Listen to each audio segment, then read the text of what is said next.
নমস্কার, দেখছেন talk to Bangla. আমি অভিষেক রয়েছে আপনাদের সাথে। এই মুহূর্তে খুব গুরুত্বপূর্ণ একটা বিষয় ঘটে গিয়েছে, সেটা ইলেকশন কমিশনার জ্ঞানেশ কুমারকে নিয়ে, এবং তাকে সরাসরি একজন সাংসদ জ্ঞানেশ কুমারকে বিজেপি জুতো চাটা মানুষ বলে আখ্যায়িত করেছেন, এবং সেটা অবশ্যই তাৎপর্যপূর্ণ, এবং সেটা পশ্চিমবঙ্গের থেকে তৃণমূল কংগ্রেসের সাংসদ মহুয়া মৈত্র করেছেন। তিনি বলেছেন জ্ঞানেশ কুমারকে তিনি বিজেপির জুতো চাটেন, বিজেপির বুট যে লিক করে তাকে বিজেপির জুতো চাটা বলে একদম রীতিমতন তিনি কটাক্ষ করেছেন। এবং সম্পূর্ণ বিষয়টা কেন ঘটেছে সেই বিষয়টাও আপনাদেরকে বলবো। এবং আপনাদের জানাই যে ইলেকশন কমিশনার জ্ঞানেশ কুমার তার সঙ্গে দেখা করতে গিয়েছিলেন তৃণমূল কংগ্রেসের বিভিন্ন প্রতিনিধি দল। এবং আপনারা জানেন যে অলরেডি পশ্চিমবঙ্গের যে ইলেকশনটা হচ্ছে সেখানে 91 লক্ষ মানুষের নাম কাটা গিয়েছে এসআইআর এর ফলে। তো সেই 91 লক্ষ মানুষের নাম যে কাটা গিয়েছে, সম্পূর্ণ বিষয়টা নিয়ে যখন তারা জ্ঞানেশ কুমারের সঙ্গে দেখা করতে পৌঁছান 4 সদস্যের প্রতিনিধি দল, তখন তাদেরকে জ্ঞানেশ কুমার গেট লস্ট কথাটা পর্যন্ত বলেন। অর্থাৎ সম্পূর্ণ মিটিং এ দুটো তিনি কথা বলেন 7 মিনিট মিটিং করার মাধ্যমে, এবং 7 মিনিটের মধ্যে দুটো কথা। প্রথম কথা ছিল আপকা সেক্রেটারি কন হ্যাঁ, অর্থাৎ আপনারা যে এসেছেন তাদের সেক্রেটারিটাকে। এবং তার পরবর্তীতে তিনি বলেছেন গেট লস্ট। ভারতবর্ষের যারা এমপি, যারা আইন তৈরি করেন, তারা যে কোনো পার্টির হন না কেন, তাদেরকে গেট লস্ট বলে কোনো ঘর থেকে তাড়িয়ে দেওয়া যায় কি? এই প্রশ্ন উঠতেই রীতিমতন সম্পূর্ণ জেক ওব্রায়ান যখন বাইরে এসে এই কথাটা বলেন, তখন আমরা দেখতে পাই যে একদম রীতিমতন চিচিৎকার শুরু হয়ে যায়। এবং অবশ্যই জ্ঞানেশ কুমার কিভাবে এই ধরনের কথা বলেন সেটা নিয়েও প্রশ্ন উঠতে শুরু করে বিভিন্ন মহলে। কিন্তু তার পরবর্তীতে মহুয়া মৈত্র, তিনি তৃণমূল কংগ্রেসের কৃষ্ণনগরের সাংসদ, তিনি সবসময় খুব হার্ড স্পোকেন, একদম বাইরে এসে কথা বলেন তিনি খুব ভালোভাবে, এবং সংসদের অভ্যন্তরেও তিনি একইভাবে দাপটের সঙ্গে প্রশ্ন করেন। তো সেই মহুয়া মৈত্র একটি ভিডিও বার্তা দেন, এবং সেখানেই তার এই বিস্ফোরক বক্তব্য যে আপনি বিজেপির হয়ে জুতো চাটেন। We, the Trinamool Congress, will be back in the state. Mamata Banerjee will be back as Chief Minister, and you will go back exactly to where you were, a bootlicker of the BJP. Thank you. শুনলেন মহুয়া মৈত্রের বক্তব্য। এবার আপনাদেরকে জানাই এই মুহূর্তে কেন বিষয়টা আরো গুরুতর হয়ে উঠেছে। তার কারণ অভিষেক মানু সিংভি কংগ্রেসের রাজ্যসভার সাংসদ, এবং তার সঙ্গে ইন্ডিয়া অ্যালায়েন্সের অন্যতম একজন গুরুত্বপূর্ণ লয়ার হিসেবে তিনি বারংবার কোর্টে দাঁড়িয়েছেন বিভিন্ন কেসের ক্ষেত্রে। তো তিনি সহ ইন্ডিয়া অ্যালায়েন্স সম্পূর্ণ একটা প্রেস কনফারেন্স করে, এবং প্রেস কনফারেন্সের মাধ্যমে যেটা সম্পূর্ণ একটা ইঙ্গিত তারা এই মুহূর্তে দিয়েছে যে আগামী 24 ঘন্টার মধ্যে একটা বড় সড়ো আইনি প্রক্রিয়ার মধ্যে জ্ঞানেশ কুমারকে আনা হবে। তার কারণ আপনারা জানেন ইতিমধ্যেই জ্ঞানেশ কুমারের এগেনস্টে ইমপিচমেন্ট মোশন আনা হয়েছিল, এবং সেই মোশনটা 193 জন কিন্তু সই করেছিলেন, এবং সইটা করে সেক্রেটারিয়েটকে জমা দিয়েছিলেন। এবং সেই সেক্রেটারিয়েটের পক্ষ থেকে সম্পূর্ণ জানিয়ে দেওয়া হয়েছে যে জ্ঞানেশ কুমারের বিরুদ্ধে যে ইমপিচমেন্ট মোশন এনেছিল বিরোধীরা, সেই ইমপিচমেন্ট মোশন সম্পূর্ণ রিজেক্ট করে দেওয়া হয়েছে। কিন্তু কেন রিজেক্টটা করা হলো? লোকসভায় স্পিকার ওম বিড়লা কোন না কোনো কারণ দেখাতে পারতেন তার পেছনে, কিন্তু কোনো কারণ না দেখিয়েই তিনি সম্পূর্ণ রিজেক্ট করে দিয়েছেন। এবং তার সঙ্গে রাজ্যসভাতেও সিপি রাধাকৃষ্ণন, তিনিও সম্পূর্ণভাবে রিজেক্ট করে দিয়েছেন। কিন্তু কেন? সেই যে 193 জনের আনা একটা impeachment motion against the chief election commissioner of India, সেই তার বিরুদ্ধে যেটা গুরুত্ব দিয়ে তারা এনেছিল, সেই গুরুত্বটা তাদেরকে দেওয়া হলো না কেন? এই প্রশ্ন তুলেছিলেন বিভিন্ন রাজনৈতিক মহল, এবং সেখান থেকেই এই মুহূর্তে বিরোধীরা সম্পূর্ণ অপমানিত, অবহেলিত, এই প্রশ্নটা কিন্তু তারা বারংবার তুলেছেন। এবং অভিষেক মানু সিংভি যে কথাটা বলছেন যে আমরা এবার আইনি প্রক্রিয়ায় যাব আগামী 24 ঘন্টার মধ্যে, এটা আরো গুরুত্বপূর্ণ। তার কারণটা হচ্ছে যে আইনি প্রক্রিয়ার মাধ্যমে ইলেকশন কমিশনার, তার বিরুদ্ধে কোনোভাবে কোনো কেস করা যাবে না। এটা রাহুল গান্ধী আগেই বলেছেন যে 2023 সালের শেষে মোদী সরকার এমন একটা আইন আনে যে যখন জ্ঞানেশ কুমার ইলেকশন কমিশনার, তার বিরুদ্ধে কোনো ধরনের কোনো আইনি প্রক্রিয়া করা যাবে না, অর্থাৎ এফআইআর তার এগেনস্টে করা যাবে না, তিনি যাই করুন না কেন।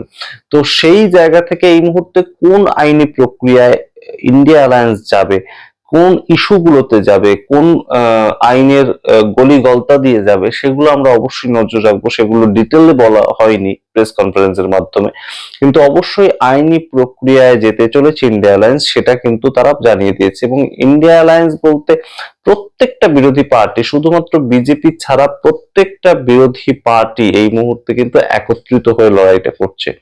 এবং আপনাদেরকে জানাই, আম আদমি পার্টি যারা ইন্ডিয়া অ্যালায়েন্সের সঙ্গে সরে গিয়েছিল 2024 সালের লোকসভা নির্বাচনের অব্যবহিত পরে, তারা সরে গিয়েছিল, ইন্ডিয়া অ্যালায়েন্স ছেড়ে দিয়েছিল, কিন্তু তারাও কিন্তু এই যে বিষয়টা জ্ঞানেশ কুমারের ইমপিচমেন্ট মোশন, এটা নিয়ে সক্রিয় ভূমিকা পালন করেছে।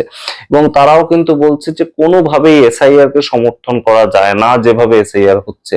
তো সামগ্রিক দিক থেকে কিন্তু জ্ঞানেশ কুমার এই মুহূর্তে বিরোধীদের কাছে অন্তত একটা বড় সড় চ্যালেঞ্জ হয়ে দাঁড়িয়েছে, এবং সেটা কোনোভাবেই কোনো রাজ্যে ট্যাকেল করা যাচ্ছে না।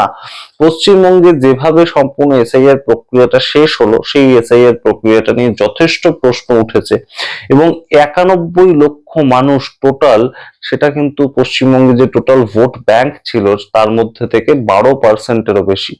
তো তাদেরকে যে বাদ চলে যেতে হলো, তারা আদৌ এবারে ভোট দিতে পারবেন কিনা সে নিয়ে যে প্রশ্ন উঠছে, এই তাড়াহুড়ো করে এসআইআর করার জন্য মানুষের যে হয়রানি, সেগুলো নিয়ে যে প্রশ্ন উঠছে, মানুষ মারা গিয়েছেন, বিএলওদের উপর চাপ দেওয়া হয়েছে, বিএলওরা আত্মহত্যা করছেন, সেগুলো নিয়ে যেভাবে প্রশ্ন উঠেছে, অবশ্যই তাতে কিন্তু এই মুহূর্তে ইলেকশন কমিশনার তার যে ইমপিচমেন্ট মোশন, সেটাকে নিয়ে গুরুত্বপূর্ণ একটা প্রেক্ষাপট তৈরি হয়েছে বটেই। আপনাদের সামনে রাখলাম পুরোটা, আপনারা দেখুন অভিষেক মানু সিংভি কি বলেছেন প্রেস কনফারেন্স করে। এবং অবশ্যই এই মুহূর্তে মহুয়া মৈত্রর যে বক্তব্য, আপনি জুতো চাটেন বিজেপির হয়ে, সেই সমস্তটা নিয়ে আপনাদের মতামত আপনারা অবশ্যই কমেন্ট বক্সে কমেন্ট করুন। দেখতে থাকুন টক টু বাংলা। প্রত্যেকটি ভিডিও লাইক, কমেন্ট, শেয়ার করবেন এবং অবশ্যই চ্যানেলটিকে সাবস্ক্রাইব করতে ভুলবেন না। ধন্যবাদ। संविधान ने कहा कि पार्लियामेंट बनाएगी इस एक्ट को, आपने पार्लियामेंट को दरकिरार कर दिया। ये एक्ट बनेगा पार्लियामेंट द्वारा, ये तब कहा गया संविधान में, उनका हम नहीं बना रहे हैं, कि प्रक्रिया क्या होगी आप बनाएंगे। और उस एक्ट को आपने संवैधानिक स्टेटस दिया। उस एक्ट में कहा है कि कमेटी बनेगी, वो कमेटी सिर्फ सुप्रीम कोर्ट और हाई कोर्ट जजेस की होगी, न्यायिक होगी, निष्पक्ष होगी, बाहरी होगी, आंतरिक नहीं होगी। उस प्रक्रिया के बाद एक जाएगा राजनीतिक प्रोसेस में, राजनीतिक प्रक्रिया में सामूहिक रूप से इस देश की सबसे महत्वपूर्ण गणतांत्रिक बॉडी संसद निर्णित करेगा। इस तरह के 6 स्तंभ उच्चतम न्यायालय ने माननीय यशवंत वर्मा जी के केस में सूची दी है। पहले मैं कंप्लेंट करूंगा, प्राथमिक रूप से वो एडमिट करेंगे या उसको निरस्त कर सकते हैं, जो मैंने कहा कारणों पे। उसके बाद समिति बनेगी, समिति चार्जेस बनाएगी, चार्जेस के बाद सुनवाई होगी और एक निर्णय आएगा। निर्णय के बाद वो संसद में जाएगा, वहाँ डिबेट होगा। उसके बाद अगर समिति ने वही खत्म नहीं कर दिया या संसद ने नहीं सोचा कि खत्म करना है, तब माननीय राष्ट्रपति उसको निरस्त करेंगे। ये तो कुछ भी नहीं हुआ, इस कुछ करने का प्रयत्न भी नहीं किया गया। इसको एकदम शुरुआत में ही ये निर्णय दे दिया, जिससे ये 6 की 6 सभी प्रक्रियाएं खत्म हो गई, अवधारित हो गई। बीच में एक टेलीस्कोप होकर एक छोटी प्रक्रिया बन गई, माननीय अध्यक्ष महोदय का निर्णय। ये हमारे निर्माताओं की कभी सोच नहीं थी, न हो सकती है। इसमें देखिए कोई और हल नहीं दिया गया कुछ लोगों के लिए एक्शन लेने के लिए। कुछ लोगों को स्तर पे रखा गया हमारे संविधान निर्माताओं द्वारा। उच्चतम न्यायालय के जज हैं, ये चुनाव आयोग के मेंबर हैं, ये कुछ और भी लोग हैं, सीएजी हैं। इन सबको हमने कहा कि मैं इनके विरुद्ध एफआईआर फाइल कर सकता हूं, उनके विरुद्ध एफआईआर नहीं कर सकता। इनके विरुद्ध में डिपार्टमेंटल इंक्वायरी शुरू कर सकता हूं, उनके विरुद्ध नहीं कर सकता, क्योंकि हम एक बहुत बड़ा महत्वपूर्ण गणतांत्रिक व्यापक प्रक्रिया दे रहे हैं इम्पीचमेंट का। तो उस इम्पीचमेंट वाली प्रक्रिया को अगर आप असंभव कर देंगे, इम्पॉसिबल कर देंगे, तो फिर तो वो जवाबदेही से बाहर हो गए। ये सभी लोग जवाबदेही से बाहर हो गए। ये राजनीतिक प्रोसेस जिसके पूर्व एक न्यायिक प्रोसेस होगा, ये उस निर्णय में भी रिकॉग्नाइज्ड है, लिखा है, जो इस रिपोर्ट में, अध्यक्ष महोदय की रिपोर्ट में पैरा 8 में लिखा गया है, रविचंद्र अय्यर का, जो मैंने अंग्रेजी में पढ़ा, कि it is upon a finding of proved misbehaviour by a judicial committee followed by a political process. ये रविचंद्र अय्यर का पैरा 8 में लिखा गया है, ये निर्णय इस और आदेश में।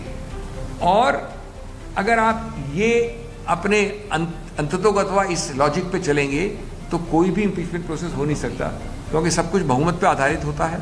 बहुमत हमेशा उसको शुरुआत पे ख़त्म कर सकती है, और आप जहाँ पर एक विशेष प्रोसीजर दिया है जो आसान नहीं है, उसको आप असंभव बना रहे हैं।